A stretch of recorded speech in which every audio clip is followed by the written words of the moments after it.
இந்த மெத்தை வாங்கி ஒரு 6 வருஷத்துக்கு மேலே ஆச்சுங்க. என் பிள்ளைக ரீசெண்டாக நல்லா விளாண்டு மெத்தையை கிழிச்சு எடுத்துட்டாங்க. சரி ரெடிமேடாக ஒரு மெத்தை வாங்கிட்டு வருவோம் அப்படின்னு போய் கடையில் பார்த்தா எனக்கு எதுவுமே பிடிக்கலை.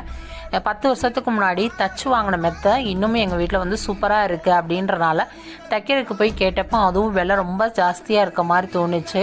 சரி நம்மளும் டெய்லர் ஆச்சே, நம்மளே வந்து தச்சா என்ன அப்படின்னு நினச்சி தான் துணி எவ்வளோ வாங்கணும் அப்படின்னு எல்லா டீட்டெயிலையும் கேட்டோன்னே அவங்க சொன்னாங்க, ப்ளவுஸ் தைக்கிற மாதிரி நினச்சிடாதீங்க, மெத்தை தைக்கிறது கஷ்டம் அப்படின்னு சொன்னோன்னே இவ்வளோ சொல்லிட்டா தான் போதுமே, நம்மளும் அதை தச்சே ஆகணும் அப்படின்ட்டு ஒரு 5 நாள் வந்து டைம் கிடைக்கிறப்ப எல்லாம் வந்து இந்த மெத்தை உரையை அவங்க எப்படி தச்சு கொடுத்தாங்களோ அதே மாதிரி பார்த்து தச்சு முடிச்சேங்க.